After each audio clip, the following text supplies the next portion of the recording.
Welcome back to the Blindsiders. I am Ben. I'm here with Dylan and Brian to talk about the finale of Survivor 49, and then maybe at the end we'll do a little previewing for Survivor 50. We got our first real look of the season beyond just knowing who the cast are. So we can maybe spend a little bit of time talking about that. But the vast majority of us is we're going to be talking about our brand new Survivor winner, Savannah Louie, who will also be on Survivor 50. So really fun to talk about. I think all of us we're probably leaning towards Savannah being the winner coming in. I would probably I think I said last week 55-45 Savannah versus Rizzo. But yeah. I think we talked about in previous weeks. Also, hello. I was not here last week. We've talked about in previous weeks coming up to this that it felt like edit-wise, Rizzo was definitely getting more of the love of the winners edit.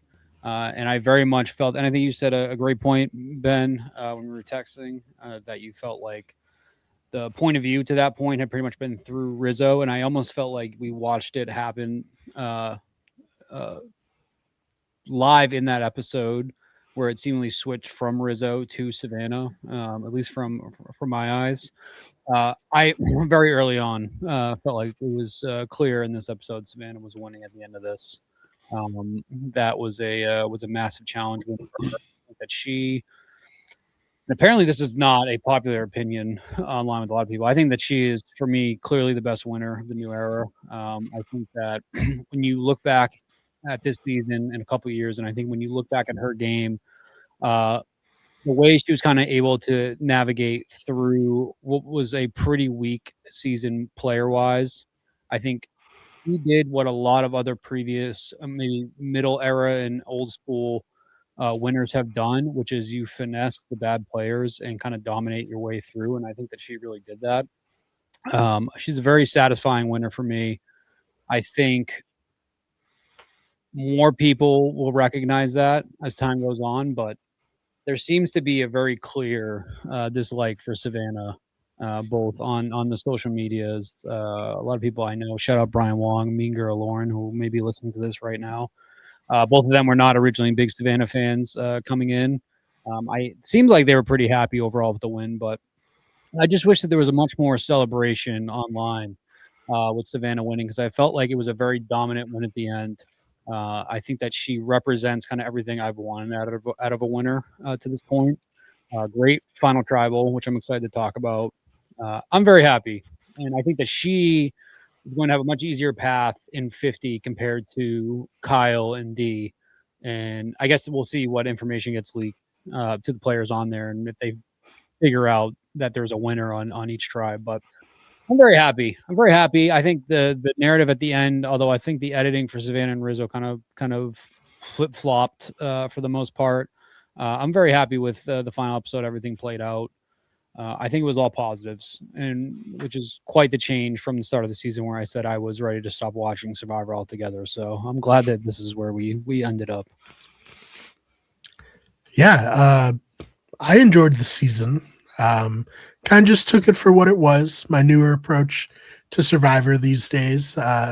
Maybe it leaves me not expecting much from the production, but hey, this has been an earned reputation over 5 years. So I thought Savannah was a really good winner. I liked that she wasn't in control the whole time, had to fight a little bit, granted, very much aided by some twists going on here, but I thought all in all, a very good winner.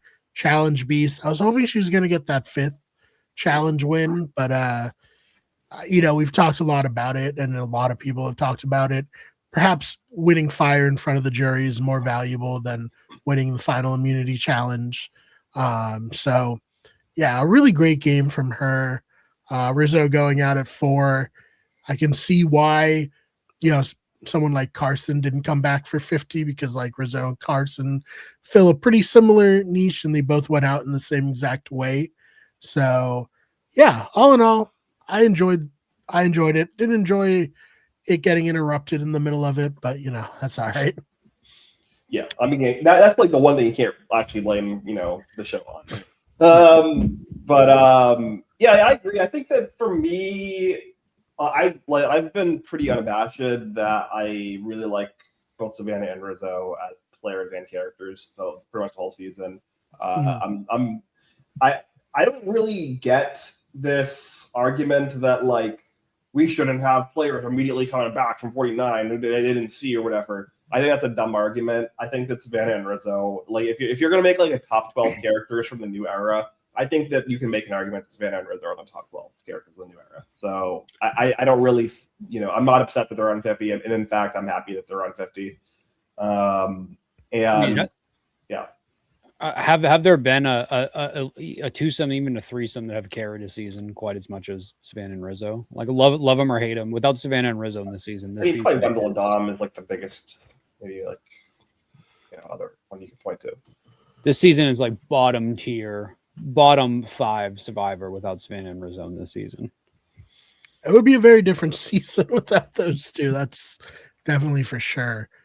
No, I think that I agree with you, Ben, that they're two of the better characters that we've gotten in this new era. And really, Survivor has never, in my mind, done a bad job of picking somebody to come back immediately. I think, Rupert, Russell, Malcolm, Michaela, Zeke, like those are all great picks. Amanda and James. What was that? Amanda and yeah, like pretty iconic players, quite frankly. So I'm totally cool with people playing immediately. I actually think it's kind of fun. Yeah, I think it adds another dynamic, right, to the season where there are these kind of two not like unknown entities by the rest of the cast, right?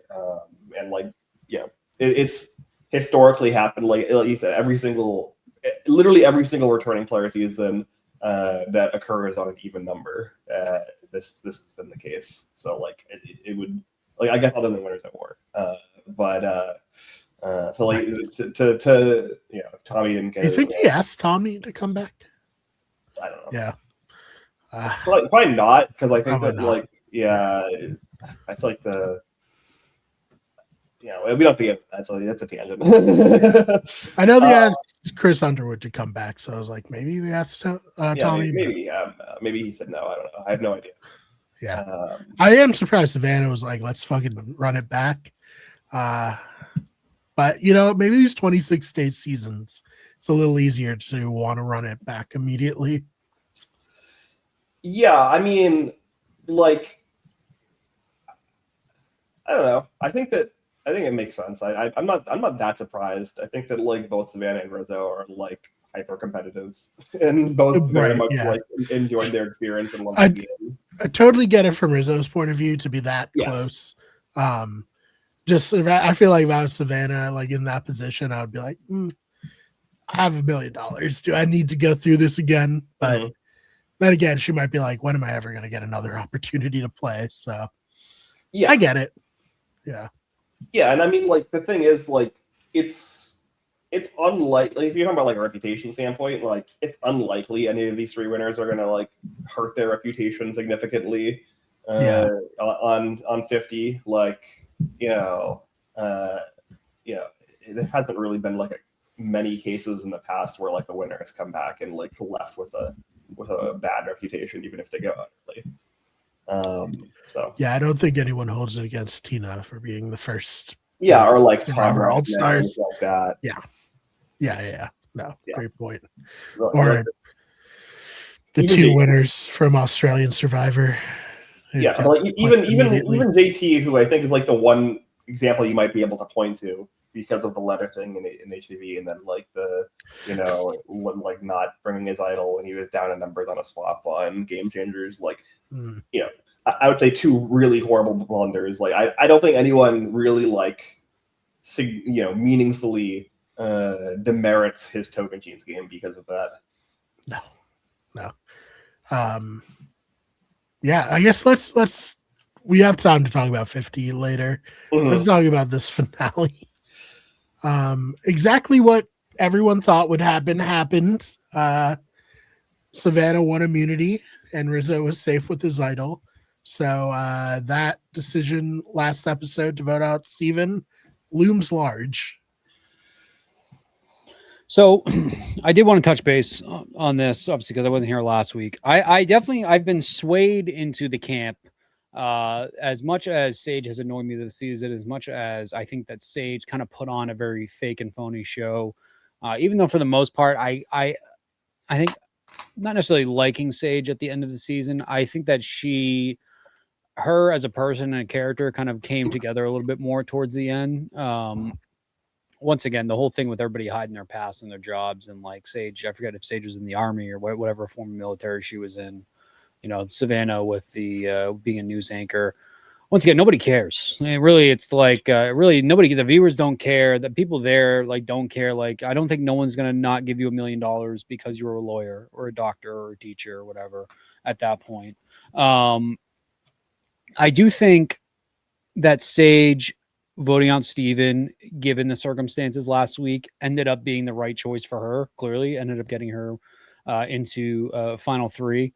At the time, I hated it because once again, it's more the push. The same reason the frustrations with Sophie, even though I think Sophie ended up gambling and she lost, which is if she played that and it was an advantage that did not end at the beach or was not able to be stolen, and then it's a whole different story. So I think she ended up getting a really bad hand dealt to her with that. Although there were obviously other instances where, she could have took Rizzo's idol. I think that then opens her up to being the first person that they're going to vote out the next tribal if she doesn't win immunity. So it's kind of like, I respect So for sticking with her alliance. I've always said I respect people that stick with their alliance beginning to end. Obviously, to this point, it was detrimental to her game, but being someone that ends up in final tribal and ends up with 2 votes, that was better than what I thought was going to end up for Soph. So I am happy about that. Shout out Ben, fantastic pick this season, very, very good. But back to Sage though, I think overall the voting out of Steven, apparently everybody there thought Steven was like the clear winner, but before he was voted out, I don't know if that's the typical like, this person's the most dangerous person left in the game, which they say about everybody. I didn't have that read of Steven. Steven was probably, he's playing a good game. I didn't still at that point didn't think he was playing better than Rizzo or Savannah, but maybe that extra social aspect that he had over them was kind of what was scaring everybody so much. So voting him out instead of going after Soph, I don't hate it now in retrospect. I hated it when it happened. I don't hate it now. But it was ironic because Sage 2 episodes earlier kept telling Sophie that she handed Savannah $1 million, where realistically, I do think the actions of Sage, the actions of Jawan, their constant flip-flopping, them not being able to stick and trust people or even maneuvering people that maybe weren't 100% trustworthy. That's why they weren't winning. That's why Jawan was on the jury. I think they kind of kicked off the domino effect that fell to Savannah eventually winning. But all that credit goes to Savannah, goes to Rizzo. Savannah pulled, I think more so Savannah than Rizzo. Savannah pulled in the people she recognized when she needed to, and she played them the way that she needed them to play, and then got rid of them when she needed to.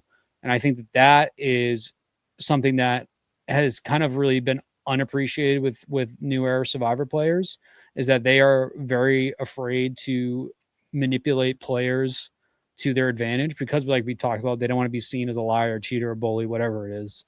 And I think that's why I like Savannah so much, and that's why she had the edge over Sage, because I think that Sage, she said it here, she had blood on her hands, but I think that when she did get blood on her hands, it was the wrong person, and I think that was the biggest problem. And when it became time to get the actual blood on her hands that she needed, it was too late. And I think voting out Steven there, maybe it was the right move. Savannah and Rizzo weren't there, but they were there. One had an idol and the other one keeps winning immunity challenges.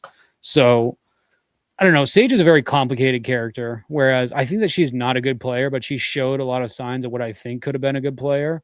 And so, like I say, every season, I would be interested in seeing Sage play again. I think the list of people I've said that about, though, in New Era is we're up to 50 people at this point. So I don't know if she's top of that list, but yeah, Sage, she's very, and I think that she added on to the entertainment element of this season too, honestly, even though I didn't end up liking her overall. I think that she was a nice foe to Savannah and Rizzo towards the end. For me, for Sage, it's just I think the issue was she didn't have people's respect, and I think that's like ultimately what jury votes fundamentally come down to the majority of the time. And it didn't feel like people respected her as a player, and the final tribal council wasn't enough to like push them to feel like they had her, like that she had their respect. I, like in hindsight, for me, looking at like where everybody kind of like fell apart, I would say I don't know if Christina ever really had serious win equity. I would say Sage lost the game at Final 7, Sophie lost the game at Final 6, and then Rizzo lost the game at Final 5. And then like it was basically impossible for Savannah to lose unless she, I guess, lost the fire making challenge. But like in terms of just like ceding win equity to Savannah, basically. Because like obviously like Savannah had there were ways for Savannah to lose, but like I think that those three players at those three junctions ceded a ton of their win equity to other people, in particular Savannah. Like I think that Sage voting out Yellow Sophie over Savannah at 7 was a mistake. I think that Blue Sophie not stealing Rizzo's idol and basically like creating a scenario where she could get into a Final 4 and get towards the Final 3 more consistently, that she could win was a mistake. And I think that Rizzo ceding to what Savannah and presumably Blue Sophie wanted at Final 5 and voting out Christina over Sage was a mistake. And I think that, you know, he had the idol to possibly, and we'll talk about this move as well, because this happened in the episode.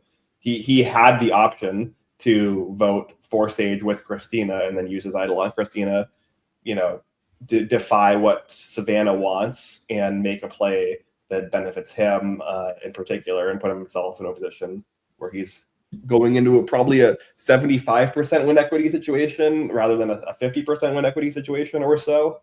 So like I just see a lot of people down the stretch making mistakes. I don't really think Savannah made a mistake, at least from my perspective. Like that's where it comes down to. I think the other thing with Sage too was the quote, the late great Logan Roy, you have to be a killer in Survivor, and she was not a killer. She wasn't. And when it became time to get her, you know, her, in her words, blood on her hands, it was either very reluctant or it was the wrong person. It was the wrong person she wanted to go after. And I think we saw that too last week, where she was in that challenge with Savannah and she was essentially pleading to Savannah, like, hey, quit so I can win. And I thought that was, I get the desperation, and it's almost where I can respect someone that wants to win the game. And this isn't, you know, just the whole separate tangent of, I thought Ethan Zahn on Tyson's podcast last week said one of the best points about current New Era Survivor, which was for probably about 99% of these people, just the win that they wanted was to get on the show, to be able to then have the cachet to go and host a podcast, be a part of that Survivor community that they've like desperately wanted to be a part of for 20 years. Like that's the win for them. And I think a lot of the times what we've seen with, you know, the Kumbaya, which is people a lot of complained about, like the lack of fire, is pretty much gone because they're just happy to be there. I think like the exact words Ethan said was, it's essentially like a Broadway show, which for them, and Jeff is kind of like the conductor of it all. I thought that was kind of really spot on, because I mean, how many, like we've every single season we've talked about, we wish that people would be more cutthroat. We wish that people would be more willing to kind of put themselves out there and be real, actual people rather than almost like corporate versions of themselves, which is what we see all the time in Survivor. Where Brian, where you mentioned Carson, I think Carson was almost such a corporate version of what I wanted Survivor player to be, where Rizzo on the opposite side was, Rizzo wore his heart on his sleeve. He maybe played the idol a little bit too much, but everything that he did, I believe, was 100% real. He was hyped when he got Jawan out. He was pissed at Jawan because Jawan had turned his back on him so many times and tried to stab him in the back. Like that was all real. You can tell Steven, when Steven was blindsided last week, he was pissed. And for a split second, he wanted to show it, and then he didn't. And I do understand, like, it is a game and you can respect that, but you're still playing to win Survivor. And as much as I don't think that Sage was playing a good game, I do believe that she really wanted to win Survivor. I do believe that she was there not just to make friends, but she wanted to win. And even though I hate her like pleading to Savannah to quit, I can respect it only in the sense that she wanted to win that game, not the fashion that she was going about doing it. But that's why Savannah, I think, is such a good winner. Is she was a killer. She was cutthroat. Even Sage sitting there pleading with her, where somebody like Christina maybe probably folds in that situation, just gives her the win. Like Savannah was not losing that, because also her name was very easily going. She was going to be up there that night. I was very, very happy. Not to touch on last week a lot, but I was very happy she didn't concede to that. And I think it was kind of like, it was a tough look for Sage. I knew I was going to go on Sage Ramble at some point, so I'm glad to get out of the way now. But Sage is a very frustrating player for me, because I do think that if she can take from what she learned from this season and apply it if she ever plays again, I do think she can be a good player. I just don't know. And I felt kind of bad for her, because she was another victim of that, of the immediate reunion after the vote. Like, you can tell she was she was not doing well up there. Yeah, I mean, Sage was fine. I think, like, yeah, Ben, I think you hit the nail on the head of when all these players lost their win equity. And like you said, Dylan, maybe she'd do better on a return, but it's like, did Sage do enough for me to be like, I want Sage to return? Not really. Yeah.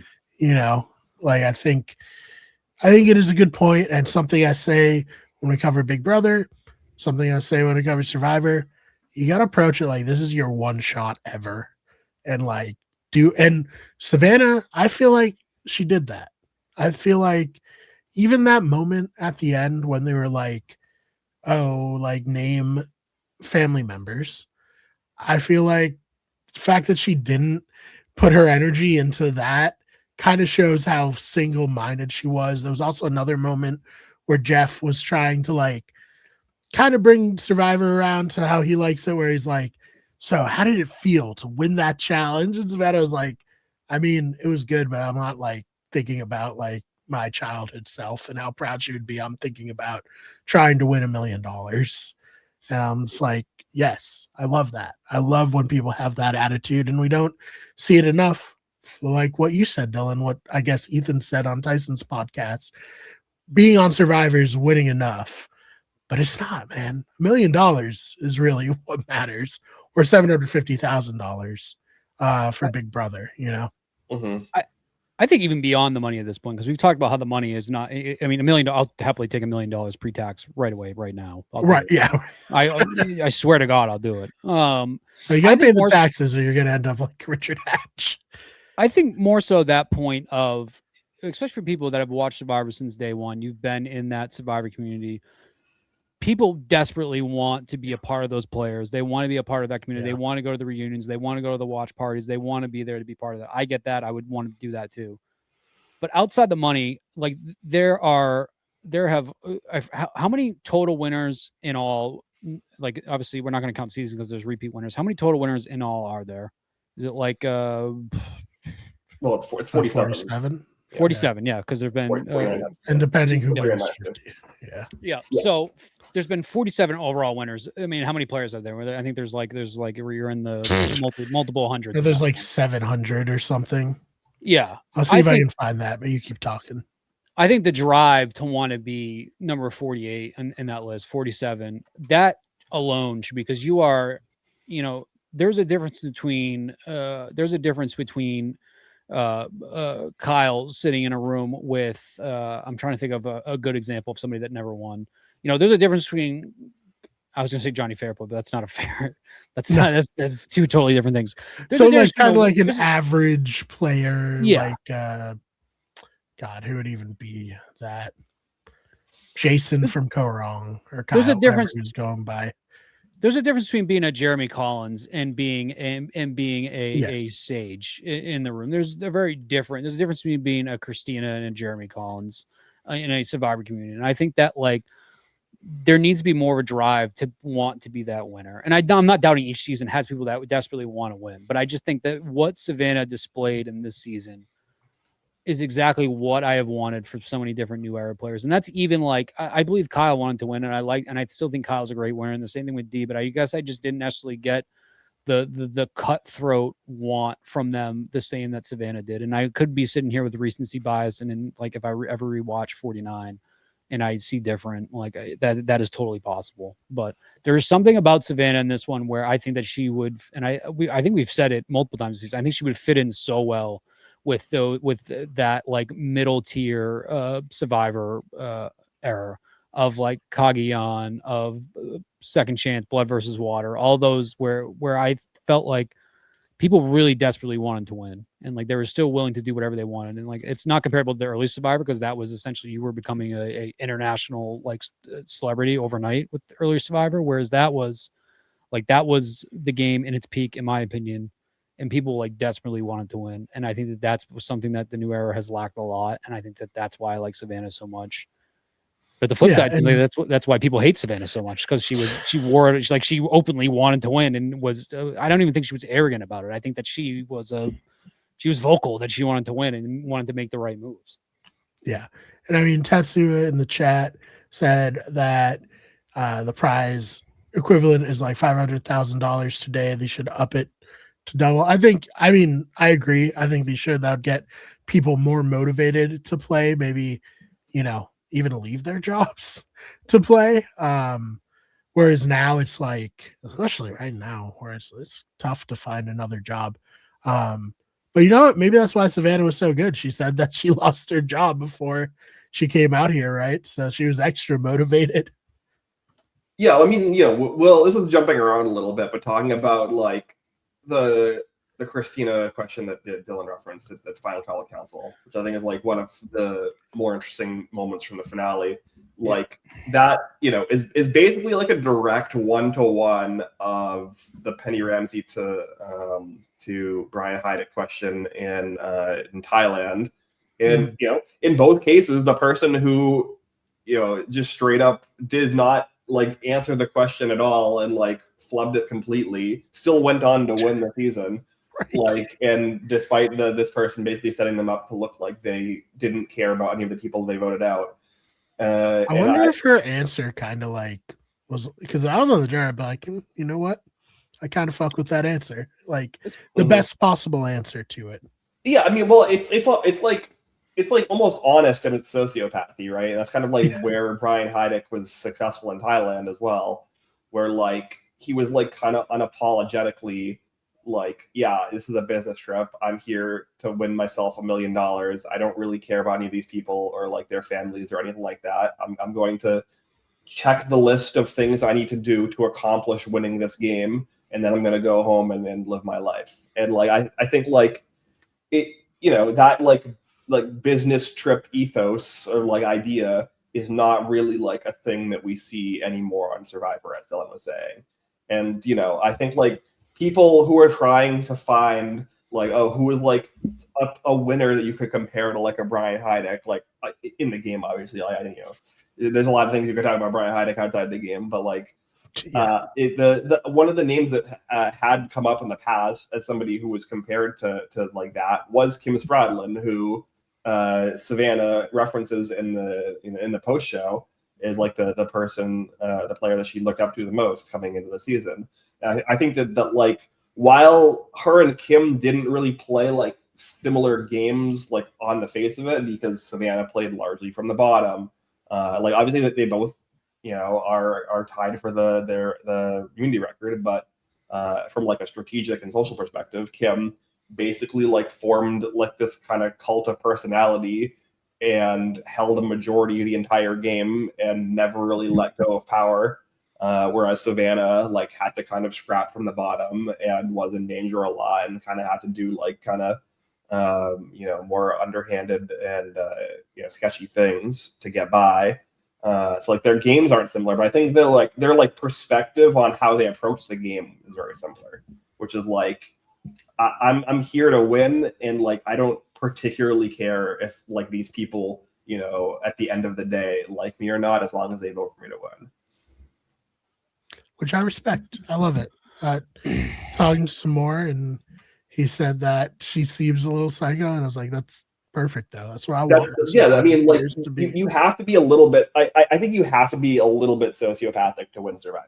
It's very, very difficult otherwise. Like there you can. I think you can fall into a win sometimes, but like I would say like 90+% of the time, like if you're like making a deliberate effort to win Survivor, like it requires like a smidge of sociopathy. It's like it's a bad game, It's not supposed to be a nice game. Like the new era has kind of like built this facade that the game is like nice and like everyone's just being kind of like good sports about everything.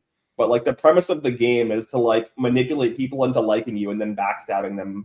It's like it's not a particularly kind game. I think I could spend a while on Christina and why I think Christina is one of those players that is kind of like all that's wrong with New Era Survivor. I do think her whole bit with that question, the whole intent was to have her gotcha moment with Savannah, and was to try to make Savannah a deer in headlights. And I think that I hated it. I think she navigated around it perfectly. I think the people that are saying it's the greatest question ever asked in Final Tribal history are delusional, which is pretty much most of the Survivor fandom. Are people saying that? I need I've seen both ends of the spectrum as well, where it's like this was horrible and this was great. I thought it was fun and entertaining. I thought that it was like, because like it was basically a copy and paste of Penny's question from Survivor Thailand, which is a season 5 moment, right? Like it's like a major moment in that season in terms of like how the strategy played out, and like comparing Brian versus Clay in that finals. And like we kind of got like a bit of it with like Sophie kind of mouthing the answers to the side, but like in Thailand, Brian basically flubs the entire question, can't name a single thing, and then Clay comes out and like basically lists everybody's like second and third cousins, like down their entire lineage. And in that season, similar to this season, Brian wins despite flubbing that question, and Clay has this like strong connection. Everyone in the jury and knows all of their families. It didn't matter. He lost because Brian had votes locked in. Same here. Savannah it didn't matter that she doesn't know anyone's loved ones' names because she had votes locked in. She played the better game. I think also from Christina, and I understand, especially when you have kids, I guess like the overall aspect, you've been on that island with however long they were together, days wise when they merged. I get like maybe not knowing my kids' names, that would be a little bit hurtful, but I think her intent clearly was, I don't like Savannah. I don't want her to win. Here's this question that I hope is going to stump her, make her look really dumb. And I think not only did it not do that for Savannah, I think it was so unimpactful to how everybody else voted. Like Christina was not going to vote. I truly don't think Christina was going to vote for Savannah if Savannah remembered Christina's kids' names. Like, I don't think that there was ever like there was not a reality where that question was going to alter people's votes unless Savannah like snapped back at her, which like, I think the right answer for Savannah with that whole thing was not to do that, was not to play into her hand, which she tried not to do at first. And then when Christina, like, I want you to try, like, what do you want her to say? That I remembered every single person's life story, that I, from the first time we merged, you've been coming at me and wanted me gone. You never voted with me unless finally when it was time where you did vote with me, it was to ruin your own game. Like, I guess, what do you want from me? If I'm Savannah, I came close with the 2 other people that got me furthest in this game. Like, that's what I needed to do. Maybe Christina and the Sages and other players that were out there trying to be everybody else's best friend, not realizing that the game was passing them by, not realizing that the kid that played an idol, that showed an idol at a tribal for 6-7 different tribals that didn't play it. Maybe you should be more focused on them than learning people's names. And I understand, like, once again, I have kids. I understand how that can hurt if you have kids and you talk about your kids and maybe these people, Savannah was not listening or cared enough to pay attention. Shout out Brian Wong. Don't show people pictures of your kids at work. They don't care. And that Brian Wong taught me that very early on, and I appreciate that. He never said that about me, but Brian Wong is a scholar, and he taught me that. And I think that people in the real world don't care about your kids. They don't care about your cousins. It's nice to know that Jawan was the oldest of 4 siblings. That's great. I can remember that. But also, when I have been on this island for 26 days, I miss my loved ones. I think I'm about to win $1 million. I'm incredibly malnourished. I am probably sun poisoned. I do not care to remember your kids' names or like your cousin's name or how many cousins you have. I don't care. I think Christina is a loser. I think that was a loser question. I am hopeful I never see her again in the Survivor world. With that said, I think that she's probably a lovely person in person. So if I do ever cross her path, I will say hi. But as a Survivor player and a person in the Survivor community, I never want anything to do with Christina again because I think she sucks as a player. I think that question sucked. And that is how I truly feel about it. And I think if you think that that is, once again, as the Reddit sleuth on this podcast, the hottest post today is a post that, spoiler, blank had the best jury question in the new era. And we see that obviously it is Christina. There are 2.4 thousand upvotes. And the very first one is, I think that this showcases the difference between philosophy. Oh, that's not the one I wanted to read. That doesn't fit my agenda right now. Thoroughly enjoyed. Well, to be fair to that person, they've been doing the shitty jury format for the majority of the new era, so there really aren't a lot of like jury questions in the like. Yeah, did they agree to do that, or was that like? Are we just going? They have started moving back towards the it was a good format to begin with. Like the open thing is like. I swear it's literally just because Jeff blamed the old jury format on Michelle winning Go Wrong. I believe that's what happened. I don't know if that's confirmed, but they changed after Go Wrong, and from my understanding, like it feels like Jeff was like, this jury format is shitty than with the way the questions are asked, and everyone gets to get up on Showboat or whatever. And that's the reason why we have to do it this way instead. And it's because Aubrey lost to Michelle. I think that's, don't shoot me if I'm wrong, but that's my understanding of why it changed to begin with. And yes, the everyone gets to ask a question, model UN version or whatever the fuck you want to call it. Like, I think it's just a better format. Everyone gets guaranteed speaking time. They get to say their piece. They get to like address each juror if they want on a one-to-one basis. To get whatever information they think they need to make their decision. And sometimes the information they want is stupid, and sometimes that they don't need information. They just like go and give a showboaty speech to like jerk themselves off for 5 minutes. But like that's their right, that's they earned their spot to go and do that. And if that's what they want to use their stand to do, then that's fine. And occasionally it led to really iconic moments. Yeah. Sometimes it did feel masturbatory, like you said, but other times we had the reality speech was like one of my favorite moments in Survivor. Rats and snakes, obviously iconic all the way back to season 1. And there have been some really good moments. Yeah. Chat says Christina's question is not bad compared to Brenda asking Dawn to show the jury her dentures. Yeah, I didn't like that. Yeah, no, that was so rude. Yeah, no, that's for sure. I mean, I didn't care, but I didn't mind Christina's question. This is a Dylan opinion. I liked it. I thought it was fun. I thought it was like a fun kind of callback to Thailand, as I referenced. And I think it also in both cases, both Thailand and 49, we get the same result and we get the same kind of lesson, which is that like if you are somebody that the jury respects because of your gameplay and you're kind of unapologetic about it in a way that like they can't like they don't hate you to a degree where they lose respect for your game. Like they're not gonna care about like these kind of small petty things like, oh, they didn't remember my brother's name. Like, you know what I mean? Like I think that like that is the lesson that we learned in 2003, and that's a lesson that we continue to learn today, and it hasn't changed. And I think that like it's useful to reiterate that, and I think that it was also kind of a funny moment. I thought it was funny, even though I agree. I think Savannah is a really great player. I love Savannah, and I thought that Christina was kind of a useless player. I still thought that the jury question was fun.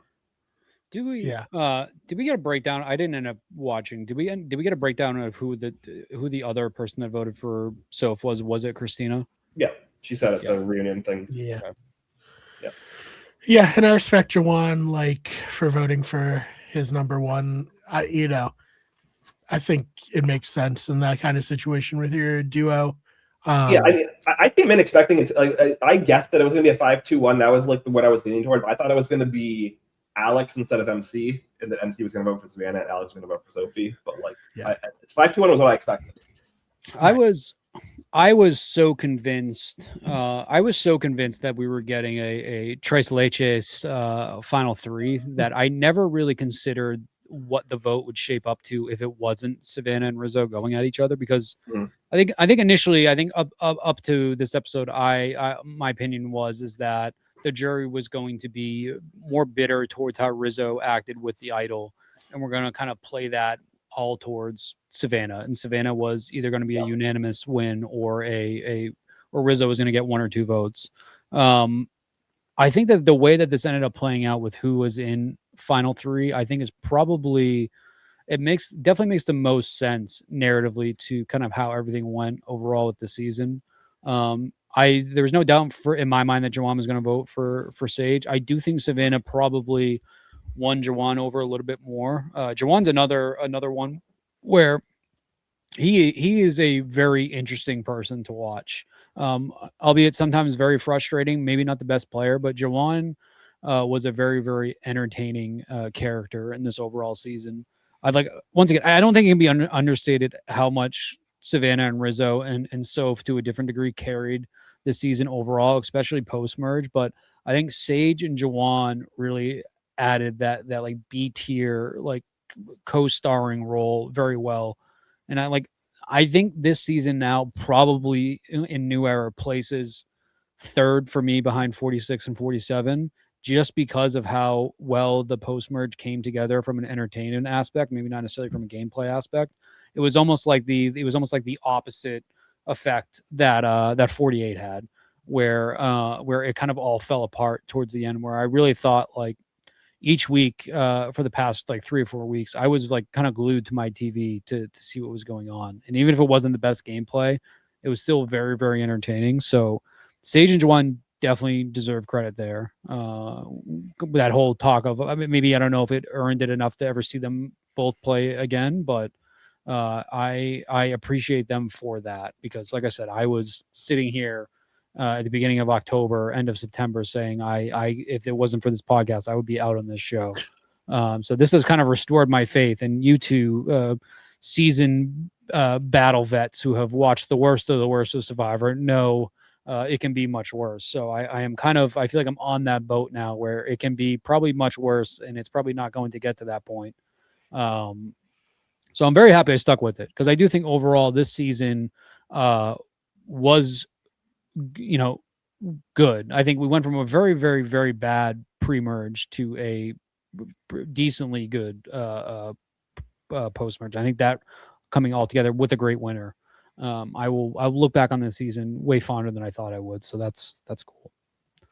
I'm glad to hear it, because the community at large was just crushed by this season at a certain point. Like I thought if any time there's going to be like a super fan mutiny, it was then, but it turns out it's probably going to be when Mr. Beast shows up.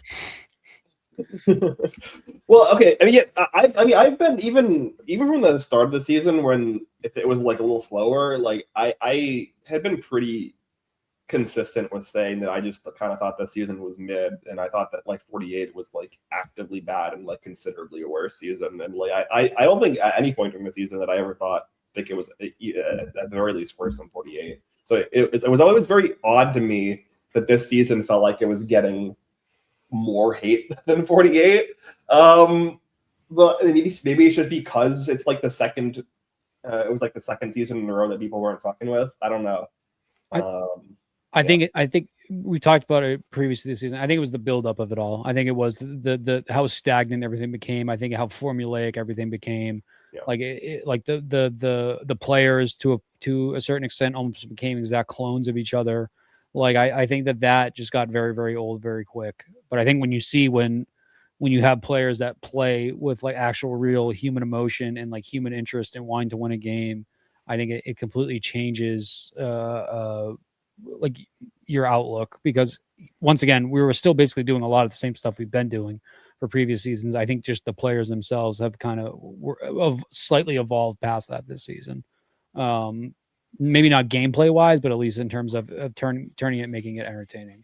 And I do think the editing and the production is semi evolving also away from. I think if you go back and you watch season 41 and you watch this season, I think that at least what I assume, because I probably will never watch season 41 again.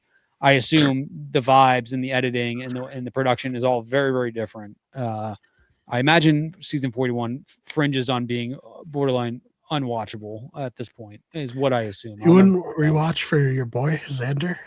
No, because I don't think I'll ever see him again. So I feel like I need to emotionally move on from that season. I think don't quote me, but I think he's on X on the Beach or something like that, like some dating show. So if you're really, wanting to watch him, I think we might see Ashan. Ashan was somebody I really thought was going to be in season 50, but that was before we realized how many old school players are going to be coming back. Shan is probably one of the few players from that season I assume we will see again at some point. Maybe was it Ricard who came in second, third? That was Shan's number one until they turned on each other. He's another one I assume, or they are another one I assume we'll see again at some point. Other than that, I think you know what, it might have been Xander was rumored to be on Love Island, but he didn't go on. I like vaguely know what you're talking about because I remember seeing his name somewhere recently. Yeah. No, I don't. There's so many people from just New Era. I'm like, we're what 4 years into the New Era post Winners at War. I think that I feel like we're never going to see a lot of them again because it took so long. Yeah. Well, I mean, what's the point of doing the drop the 4, keep the 1, and then not doing an All Stars as the 8th season of this? I don't get it, Jeff. I don't get it. Yeah, it is very odd to to set up the New Era as like a clean cut, but then the first returning player season isn't just like a New Era All Stars. Yeah, I would have loved it. Like Survivor 48 New Era All Stars would have been great. I think. I think the logical like All-Star returning season is going to be a Second Chance Part 2 or second. Yeah, we're definitely doing a Survivor Game Changers style, like let's all the people who got close to Second Chance or weren't eligible for Second Chance, let's put them on a season. Probably a similar thing here, or we might get like Ricard, like Shan, players like that who Jesse, another one who I thought was a lock, Carolyn, all those players. I do think that they desperately need their new Boston Rob. They need their new Parvati. They need their new Suri. They need that. Agreed. No, yeah. All of them are still very active. Kobe looks like, obviously he's still incredibly handsome, but he's old now. It's like, yeah, we need some fresh blood. I'm so excited to see Kobe on 50, but yeah, you're right. We need the new gods. I am desperately ready to talk about 50, but I feel like we have not brushed on Rizzo that much this episode. I do want to shout out about Rizzo. The Riz God. Very unfortunate how much his game kind of fell apart within the last hour of this episode before he was voted out. Once again, the idol, how dangerous is an idol if everybody knows it exists for a very long time? I think his was very dangerous until it wasn't anymore. Obviously, I think that you fly too close to the sun. He got as close as he could, and then he burned up, it got him this far, which realistically, without that idol, would he have gotten this far? Would just Savannah protecting him, self-protecting him? I don't think so, but man, probably my favorite player from this season was Rizzo. I think Savannah is the best player in the New Era, but I think Rizzo is my favorite player. Once again, it seems overall people are very, very mixed on him. Shout out Mean Girl Lauren, who I don't know if she's listening, made fun of his mustache. Didn't appreciate that. They were very happy he shaved. I love the Riz God. It seems like Jeff loves the Riz God. I think that he is one of those players. Speaking of marquee players, I hope to see him stick around. I really, once again, he played so young. I'm sure he will, if he wants to. I think he was genuine. I think he for the most part had a lot of like very logical, reasonable moves. I don't think Savannah could get as far without him, where vice versa. I don't think he could have got as far without Savannah. So once again, it takes two to tango. One winning does not mean the other one. She could have did it without Rizzo. I don't know. Yeah, and that fire making was probably for $1 million, right? So that's that. I'm glad you brought. I'll let you guys kind of finish your thoughts on Rizzo, but I have a couple thoughts on the fire, everything building up to the fire too. Yeah, I loved Rizzo as well. I really got into the RIZGOD Riz God baby aspect of it. I thought it was super fun. It reminds me. We talked about Johnny Fairplay a little bit earlier. He was intentionally playing a character in the same way that Fairplay was intentionally playing. And it turns out that Rizzo's a big wrestling fan, which totally makes sense as to, what's his name? Johnny Nitro, whatever, the mayor of Slamtown. Same thing. You can see like the through line of these, they're kind of approaching it with a wrestler's persona, but he did have the knowledge and ability to back up, the over the top character, which I thought was really good. And I'm sad people don't like him, but I loved him. So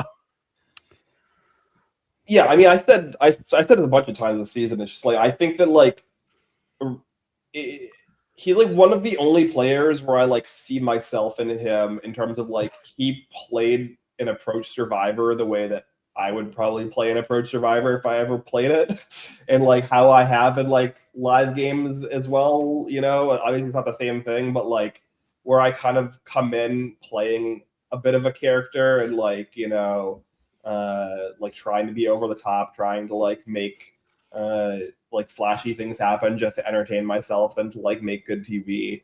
Like I think that then like that's good. You want people to do that to make the TV product good. Like it's just like I don't know why people would be upset at somebody who is deliberately trying to do things to make better TV. It kind of just boggles the mind for me. Whether or not you like personally find them obnoxious for whatever idiosyncrasy or like because like you perceive them to be like some kind of like villain or whatever, like his presence on the season made the season better, and he took deliberate actions as a player in the game and on the show with the intention of making the show better. And for that, like, that's the kind of player that you should be bringing back the next season. Like that's just like my perspective on it. Like, is it like always optimal gameplay to like go up and like showboat with the idol and like do all of these like kind of flashy things with it? Sometimes when there's strategic backing to it, and sometimes just to like kind of seemingly entertain himself. No, but like it made the TV product better, and it was fun. And like I don't know, if people are gonna get upset at players that are trying to make the show fun and more entertaining, then like you're just like encouraging players to be bland and boring. Like I don't want that. Why are we like getting mad that people are trying to make the show better and not be bland and boring? To go back, I'm rereading our chat real quick. I think that was a great point brought up too, that I think Savannah's coronation being in 49, where we already had a pretty good knowledge of 50 and its format and what that likely meant for Savannah. Although I agree, I was with Ben, sucked me in. I thought Rizzo was the winner 2-3. I thought Rizzo was the winner until we were 30 minutes into the episode last night. I wonder if that, because I know people that watched it without the knowledge of 50 and like they didn't like Savannah. I do wonder if like even for us, if watching it not knowing Savannah was in 50, I like to imagine maybe even amplify her game a little bit more. Mm-hmm. Because I think I was watching it so much of it with the assumption she was either going to get out of it or she was going to go far enough where, not that it wouldn't matter, but she was going to go far enough where like she had to play a good game. And I definitely think it affected how we viewed Savannah and Rizzo, knowing they were on there.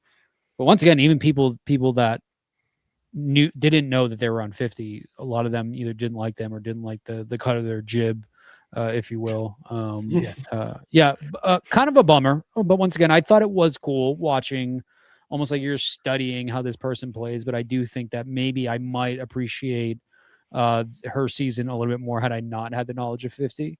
But I don't know. It was interesting. I told you I'd never watched the season live, knowing that this person was going to be on a new season following. So I guess that was an interesting experience for me. Yeah, I don't know. I still stand by. It would have been obvious for me, like from an editing perspective. It's just like the storytelling was just so tilted in the favor of the three Trace Leches people that, like, to me, like, they were the obvious three, like from like the Nate boot on, like, at the very least, but even earlier in the pre-merge, like the way that the show is kind of tilting the storytelling, I think it's obvious for anyone paying attention that who the key players are going to be regardless.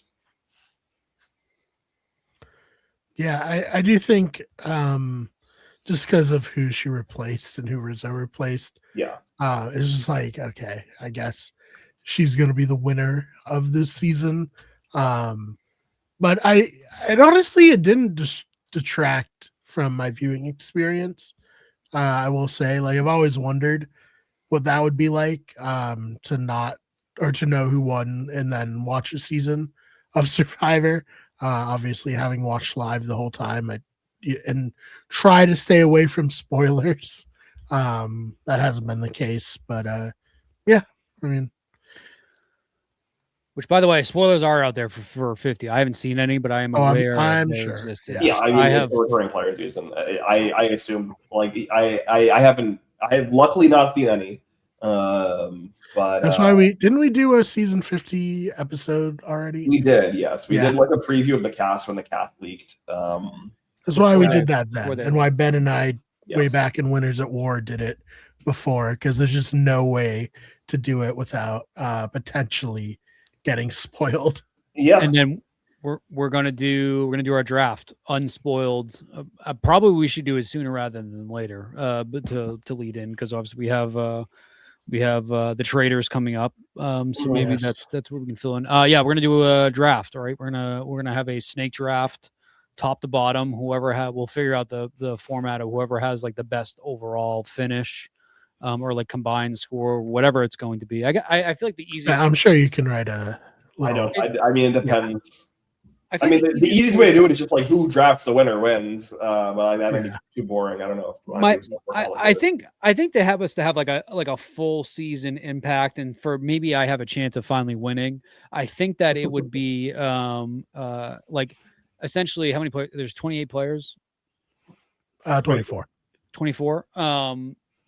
Basically the reverse. Winner gets 24 points. Yeah, exactly. Yeah. Yeah, we can definitely do it that way. I think that'd be fun. Yeah. Then you have a running scoreboard that we can bring up every week and talk about it. More graphics for Brian to work on. I think that we're getting somewhere. Hey man, I'm learning After Effects, so maybe by the time the season rolls around, I'll be halfway decent at it. Yeah, and I'm also very glad too, because, like, presumably I'll get the first pick for having picked Soph. But I was very sad coming out of 48, because at 48 I also won because I picked Eva, and I was like, man, I really wish I had the first pick coming out of 48 into 50 for because I really wanted. I have like a person that I've wanted to pick first for 50, so. Well, yeah, we'll figure out when to do our. You're on draft. the clock. Yeah, you're on the clock. I mean, I've known since the cash dropped who I was going to pick first. So. I think Brian, I know I'm going with my heart. So unfortunately, assuming I know who you're going to pick. Yeah. Assuming Ben does not take coach, I am taking coach second. Yeah. Spoiler alert, I will not be taking coach with the first overall pick. So you can have him. I have never been more convinced in my life. I guess we're segueing into 50 Hawk. Never been more convinced in my life that Coach is winning this season than I am right now, especially opening up with a Coach monologue. I think, like I said, him saying that 50 is the best season he's ever been a part of. I'm assuming that is not just marketing tactics and him just building it up just for the sake of doing it.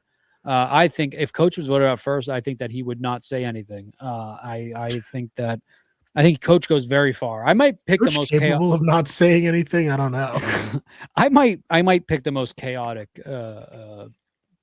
team possible, to be honest with you. That'd be fun too. I mean, there's so many good players to pick from. It will be fun to do. Yeah, I'm excited for your Coach Hugh, Angelina. Yes. Oh man. Huh. As a barber, I have to say this is the best show on Twitch. It is every stage of beard growth. Yeah. That's awesome. Yeah. And also in the chat, Savannah back-to-back winner. Maybe. I think she could do it if all things were equal.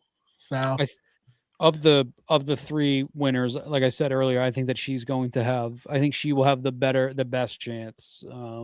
Unfortunately, I think that it all depends. It depends if old school players band together, if they immediately go after each other. I assume it's going to be the former first, rather than going after each other, because we've seen kind of how that has played out. Like if you look at Winners at War, for example. Yeah. But I don't know. I'm at the point now too where I have no idea where 50 is going to go. Whether I feel like we could be sitting there with all new era players at the end. We can be sitting there with all old school. I generally have no idea. Yeah. And everyone's looking old. I'm looking old. I feel like, it's just time's undefeated. Yeah. I turned 32 today. Yeah. Oh, but it's your birthday today? Oh my God. It is my birthday today. Yeah. Happy birthday. Yeah. Fuck, I forgot to wish you happy birthday earlier. All right, you're good. I'm sorry. I'm glad you brought that up, because if you turn around and look at your closet, there was a man there holding a cake, ready to blow out the cake. It would have been awkward if you hadn't mentioned it. To be fair, I didn't have any idea what today was. I am happy birthday, Ben. That's awesome. Quite shocking when Colby came up. He once again, for overall, if he has aged fantastic, looks great for his age. It's just so shocking to see someone that you have, especially because the most recent season I've watched him in was Outback. So it's like seeing that and then seeing that is wild. Time is cruel. Time is the biggest enemy we all face, and I think that's also why we're seeing a lot more old school players back in the season than we thought, because I think that this really was probably one of the last times we get a chance to see a lot of these people. It's not like I'm saying Colby's going to die of old age tomorrow. That's not what I'm saying. I mean, Colby himself says this in the preview, and we see is like, this might be the last chance I get, basically. Like, how many more chances am I going to get at Survivor? Like, take it all I can. I thought the trailer was awesome. The first 20 seconds. I think it was probably closer to like 45 seconds to a minute. Like the coach monologue over them slow walking, and then we get the shot of Colby. That was like, that's peak, right? That's like 10 out of 10. Really can't say anything better. The last 40 seconds is where I think I dislike it the most. I think most people dislike it the most. Even my brother, who I love dearly, is one of the most negative people I know. He says he loves the trailer, which is great, but he's also very nervous about the celebrity stuff. My only hope is that they're using that purely for promotional purposes, and a lot of the celebrity mentioned is like Mr. Beast, for example. My theory is that he's going to just be there, upping the prize of the game to assuming it's at $1 million, it's going to be up to 2 million or more. I would be very surprised, honestly, if they have it only at $1 million. My guess, having watched a lot of Mr. Beast videos, he's going to do the thing where you both have a briefcase. One person has an advantage in it, and you have to only one person gets to look, and they have to they've done this on there's like a British it's that it's the carrot in the box or whatever it is. He loves that. Yeah, he did it on his show for Who Got the Island. So he loves that. that's another part of that too. Is essentially it's a cross promotion because Jeff is also going to be on Mr. Beast's show this season. Yeah. So my hope is that very cool. Personally, my hope is that none of this really affects the game overall. The Billie Eilish boomerang advantage or idol, whatever that was, dumb. And the fact that Ben, what's your theory on that? Well, it's not really it's more cope, I would say, and okay. hoping this to be true, which is it's hard to super be confident because we do see obviously Mr. Beast and we also do see Zach Brown with I think a fish over his shoulder or something like that, just kind of walking slow walking, really sexy on the beach. But and I've seen this theory elsewhere, and I don't want to claim it as my own, but I saw it and I thought it made sense, which is there's some twist that gets introduced via a celebrity, whether it be Mr. Beast, whether it be Zach Brown, and this gets kind of previewed or hinted at in some way with tree mail or something to the players. Maybe Jeff said something about it, and the Christian scene and Devin's in the confessional talking about the Billie Eilish boomerang idol was them basically making jokes, trying to guess what the thing is, right? And not these are two people that are actually going to also be involved additionally to Mr. Beast and Zach Brown. Right. Zach Brown seems like such a random pull. It's very random, yeah. At the very least, is the host of a reality television show. Yeah. I don't understand why Zach Brown is there, other than he was asked and he said yes. That is Zach Brown of the Zach Brown band, correct? Yeah, presumably. Dumb. Okay, because I guess I had an image of Zach Brown from the Zach Brown band and how he looked, and it is not how that guy looked. But maybe it's just been a while. I used to love Zach Brown band. Chat says he looks like John Rocker. Once again, we bring up John Rocker way too often on this show. I am happy to announce they brought Rocker back as a celebrity. I am happy to announce that the political leanings of players on this season has been released by people. Rizzo has been placed into the conservative territory strictly because he follows Dave Portnoy on Twitter, which I thought was one of the funniest things I read today.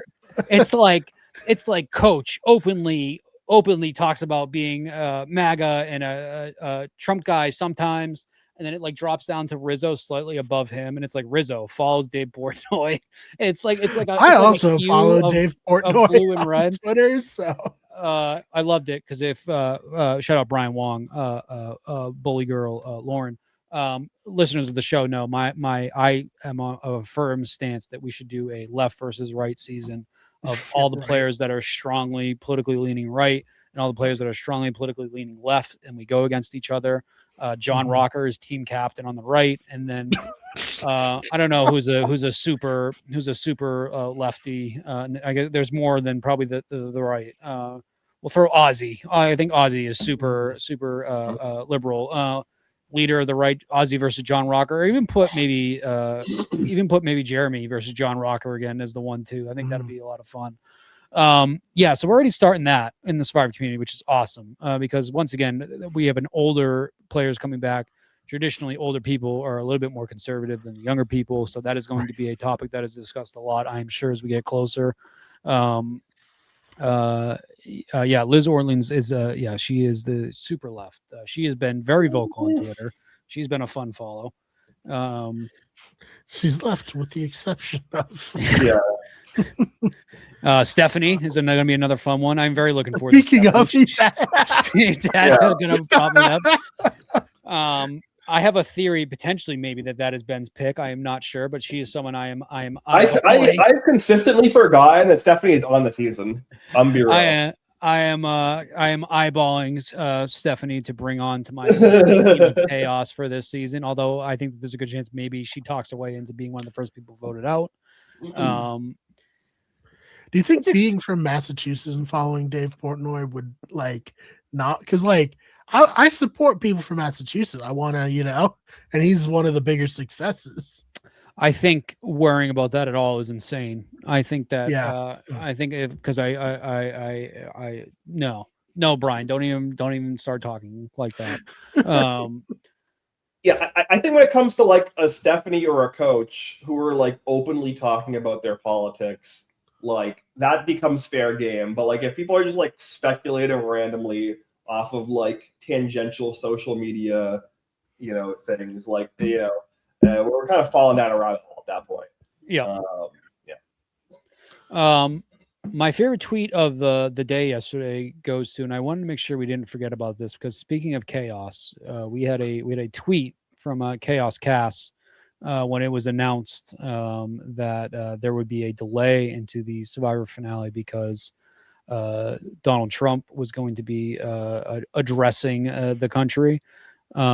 Speaking of jerking yourself off, we had by the way, I was probably about 2 edibles deep when that speech happened, and I couldn't tell I could not tell if I was in a fever dream or not, to be 100% honest with you. Mike Blight was crazy. I think he had the longest run-on sentence like ever. It was awesome. It was insane to watch when you were absolutely. It was a lot. Chaos Cast tweeted Mark Burnett. Oh, the irony of Mark Burnett's 2 most famous and distorted creations airing at the same time. Whenever perfect. Chaos Cast tweets, I fall in love with her all over again. I'm sad for Chaos Cast. That's also how I used to be with Randy when I was on Twitter. Yeah, it's just we should get both of them on in between now and 50. I'm sure they have really positive opinions about everything happening in the Survivor community. Randy was at the opening night. My brother, who I've talked about before, was at the opening night of the Survivor Bar. I actually saw the Survivor Bar brought up earlier in the chat. When's your brother gonna do a guest spot on here? I feel like he's a huge fan. Oh, I don't know if I want him to come on here. I think he's better off listening. We'll see. I'll get him on maybe one time. Off listening.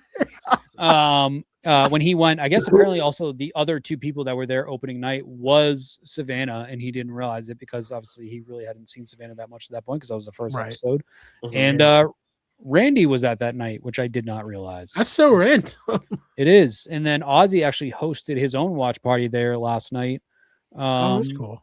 With him, Jeremy, there was a bunch of random people. I see a lot of people talking about Ozzy's appearance. Once again, Ozzy, porn star Ozzy, is he's a much different man than what we saw when we last saw him in Survivor.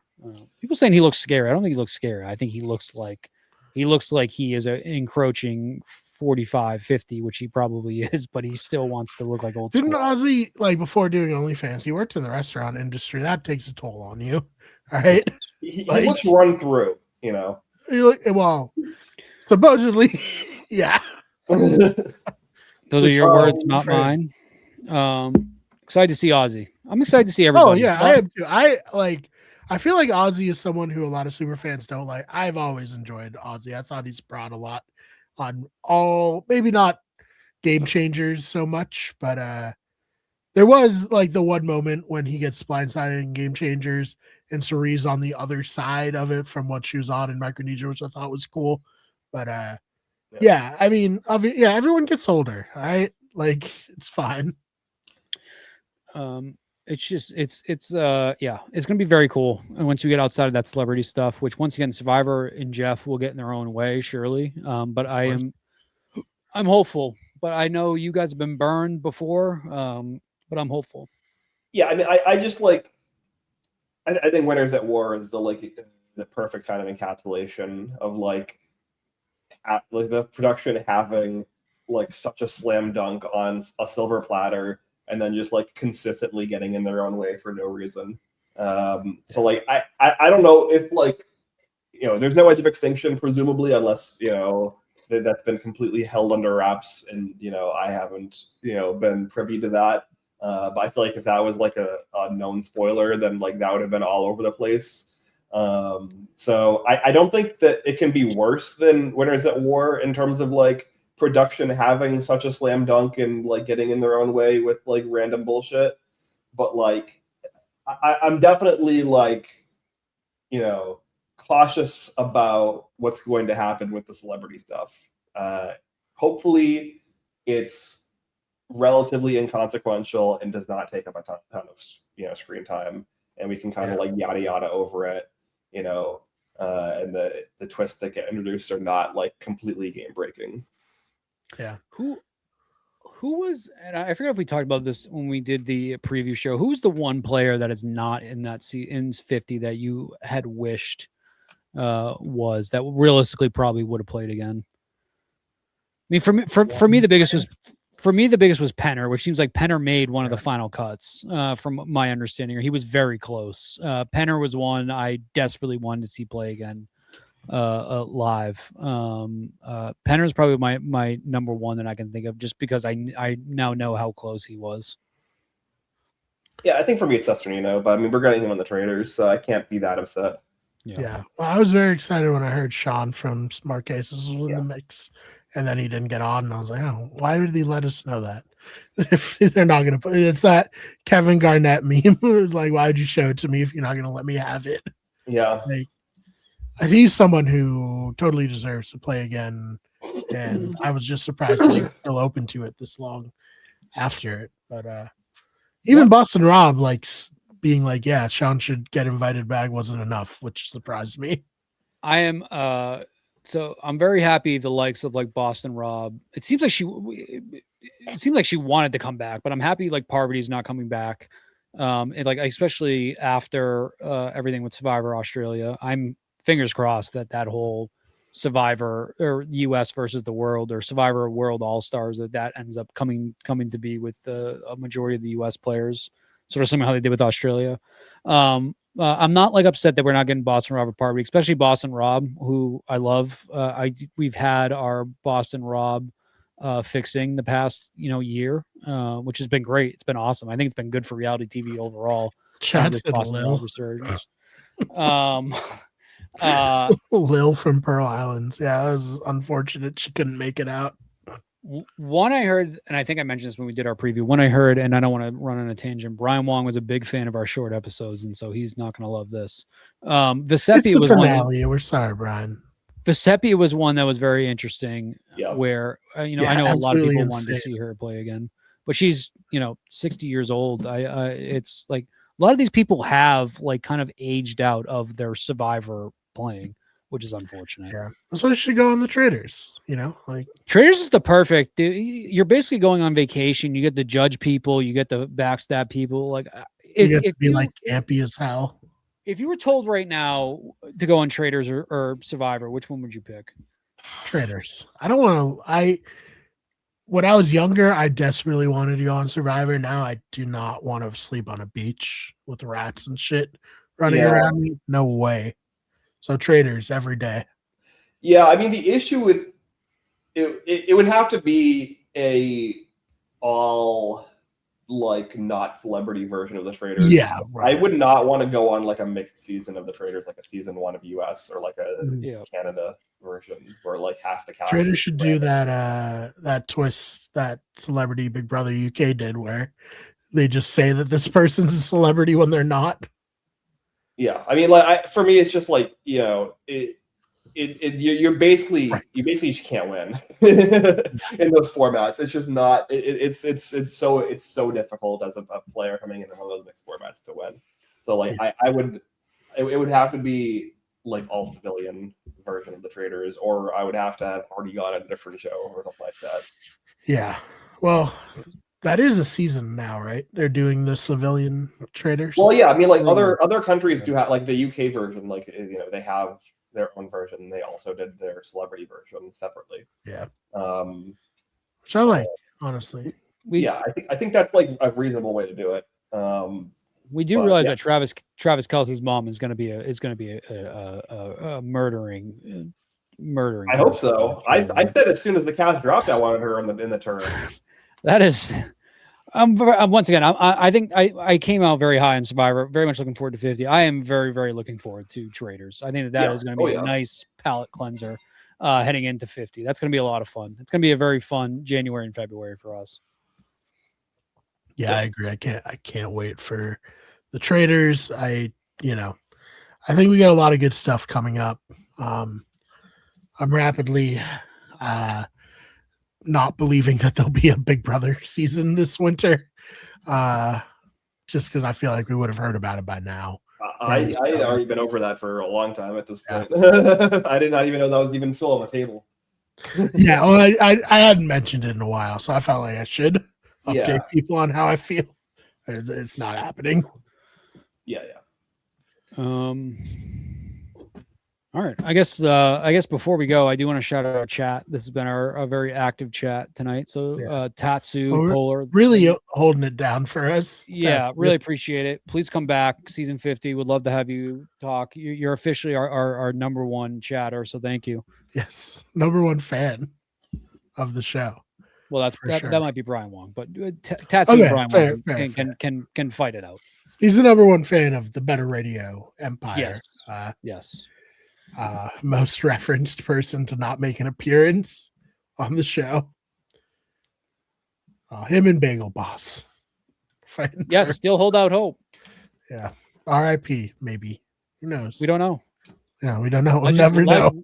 Legends never die. There was one thing Sandlot taught me: legends never die. Bagel Boss is not dead, and even if his body passes on, his soul is not dead. Mm-hmm. Mm-hmm. His spirit, his soul lives within us. Jesus. I think this season was a lot of fun. I think this is one of the most fun I've had recording this season, just because things got very messy. I think we got the experience of Savannah and Rizzo. I enjoyed it. So I think 49, even though a topsy-turvy season overall, I think that this was a very fun season recording. So I'm gonna miss you guys for 2 weeks, but then we're back for Traders, and that's gonna be a lot of fun. Yeah, we gotta always talk Wicked Show too. If you're desperately jonesing. I said the two guarantees of our show is that at the end we will talk about games we're playing. Brian and I talking about that we're going to stream together soon, and that Wicked Good Show is coming back at some point. We did have that one episode over the summer, but no, I'm definitely I'm down. Every time I'm just gonna put we're back. Every time, and then just dip for a month. No, I mean, I mean, Brian and I too have talked about like a bunch of different projects that we like, keep thinking about doing and almost doing and then promising and then not doing. So like, we'll get there eventually. Yeah. Listen, it's hard sometimes, but we've at least been consistent with this show, which I'm very proud of. Yes. By far right now, the flagship of the Better Radio. As the Better Radio podcast died, this took its place. Yeah, we've always been very good historically, or we're relatively good at talking about reality TV. Mm-hmm. It's currently airing seasons of reality TV that we care about and are watching. Any further extensive projects, mixed results, I would say. Yep. Well, if you're somehow not sick of hearing my voice, check out our other channels. The main channel, Wicked Everything, mostly video games there. Then nerd and pop culture news over on Those Fake Nerds. Also sports news, Wicked Good Sports. And of course, this channel is Better Radio, which hosts all of our podcasts, mostly about reality television. So other than that, Dylan, anything you want to promote? No, as always, keep, I think as we move into, like I said, what is going to be a very fun January, February, and then really the rest of spring, definitely stick along with us. There's always going to be usually at least two of us here, unless it's a week we have to take off. So I like doing the live streams a lot. It seems like, especially people we know are going to chime in for live streams. I think a lot more people are getting hip to traders too, which is great. So, no, I'm looking forward to it. Just keep following us. Brian does a lot of work trying to get our videos promoted. Ben does a lot of work. So I think we're in our best stretch of our podding career coming up. So I'm really looking forward to that. No, I mean, I love live streaming so much, and I never do it. But every time I do it, I'm like, I love live streaming. It's just a fun format, Ben, anything you want to promote? Happy birthday again. Happy birthday, Ben. I didn't realize what day it was. No, you're good. I barely remembered it myself until I started getting text messages, and I'm like, oh, okay. Anything you want to promote? No, I'm just what you guys said. I'm very excited for, got like 2 weeks from now, or the Traders is starting, or maybe 3 weeks. I think actually 3 weeks. I think from today is the premiere. I think it's 3 weeks. Yeah. Yeah, 3 weeks exactly from today is the premiere of the Trader season 4. I'm very excited for that, and then obviously we're gonna go straight into Strider 50. Like basically, we're literally gonna overlap at the very end. So yeah, we're just going full we speed back ahead. at least for one of those weeks for the draft. Yes. Yep. So, yeah, we're not stopping. You know, we're saying goodbye to season 49 of Survivor, but we're not stopping. Right. Yeah, never stop. Like, you know, we've said, Ben and I have been here since the beginning. If we haven't stopped by now. Yeah, no, I think never the first season of Survivor Brian and I ever podcasted about was like Caramoan or Blood versus Water or something like that. Like this was like, yeah, definitely was Caramoan. Yeah, so it was around that. I remember doing at the very least a preview podcast for Blood versus Water, and and talking about how Tyson can't win. First one I ever covered back in the day for post. What was it? The oh my god, no, it was oh my god, my brain is mush now. Previously on network. Previously on network. Yeah. My first was One World, all the way back then, talking about Colton getting medevaced, I believe. Yeah. So, yeah, we've been at it for over a decade. Mm-hmm. And you know what? I love it. I love Survivor, even though it's not what it once was. I've steeled myself to that, which is why Survivor can't disappoint me anymore. Yeah, we're here until it's dead, until they finally decide to bring it out back and shoot it. Yep. I'd love to do a live stream of I don't know, Baldur's Gate or maybe Divinity Original Sin 2. Now that that's gonna come out soon. So Yes. Or we do a live stream of Russian roulette, and we decide who will remain on the podcast if three's a crowd. We could do that too. I'm the dark humor guy on this podcast. Yeah, I agree. Lots we got to do. I think a group stream of like Baldur's Gate, something like that. Maybe one of like the Jackbox games, or even Mario Party. Yeah, Jackbox. I think Jackbox would be a lot of fun. I think stuff like that. I think because we can include other people coming in from our Better Radio universe to play that, so that'd be a lot of fun. Yeah, be good. We could get the Wicked Good Sports guys on too. Be a good time. Yes. So yeah, please hang out for that. Dylan, you're a Wicked Good Sports guy. You've been on that. I am. You're right. I am an official correspondent. Or Notre Dame correspondent. Don't want to talk about that right now. Not right now. Not right now. I'm sorry. We're not talking about Notre Dame and college football until August 2026. Because it is dead to me until then.